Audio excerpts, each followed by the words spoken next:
जय श्री कृष्णा। सठ तिला एकादशी की हार्दिक शुभकामनाएं सभी को।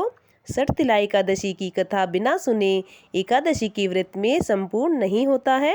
इस व्रत में कथा अवश्य ही सुननी चाहिए अथवा दूसरों को सुनानी चाहिए। माघ मास के कृष्ण पक्ष की एकादशी को सठ तिला एकादशी के नाम से जाना जाता है।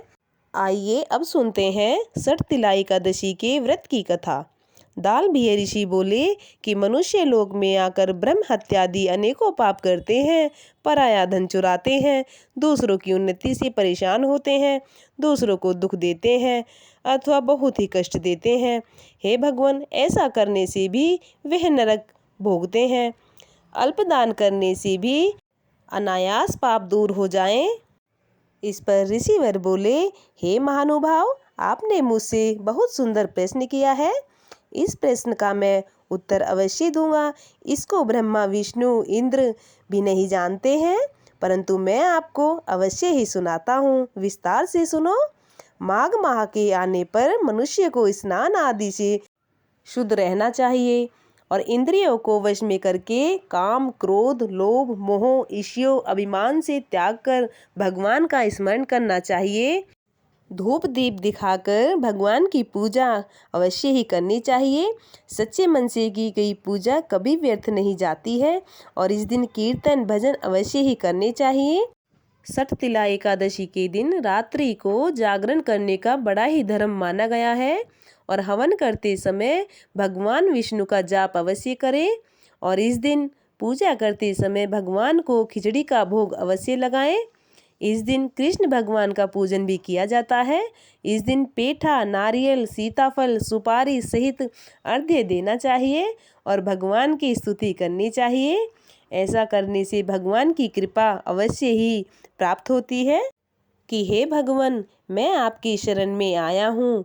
आप संसार में सभी का उद्धार करने वाले, हे पुंडरीकाक्ष, हे कमल नेत्रधारी, हे विष्णु भगवान, हे जगत गुरु, हे माता लक्ष्मी, मेरे इस पूजा को, मेरे इस अर्घ्य को स्वीकार कीजिए और मुझ पर कृपा कीजिए, मेरा कल्याण कीजिए। और अपने घर पर किसी भी ब्राह्मण को तिल का दान अवश्य देना चाहिए।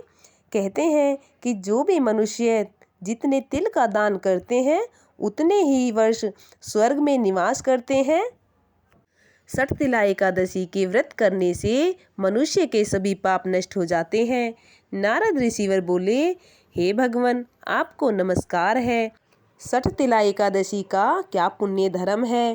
श्री कृष्ण भगवान बोले, हे नारद, मैं तुमसे आंखों देखी सत्य घटना सुनाता हूँ। प्राचीन काल में मृत्युलोक की सत्य घटना सुनाता हूँ, विस्तार से सुनो। प्राचीन काल में मृत्युलोक में एक ब्राह्मणी रहती थी। वह सदैव व्रत किया करती थी। एक समय वह महाव्रत करती रही। इससे उसका शरीर अत्यंत दुर्बल हो गया, परंतु वह ब्राह्मणी देवताओं को, अन्य किसी ब्राह्मणों को अन्न दान नहीं करती और ना ही एक दमड़ी दान में देती।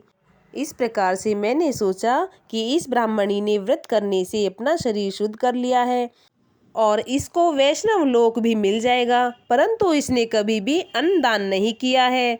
इसकी तृप्ति होना बहुत कठिन है।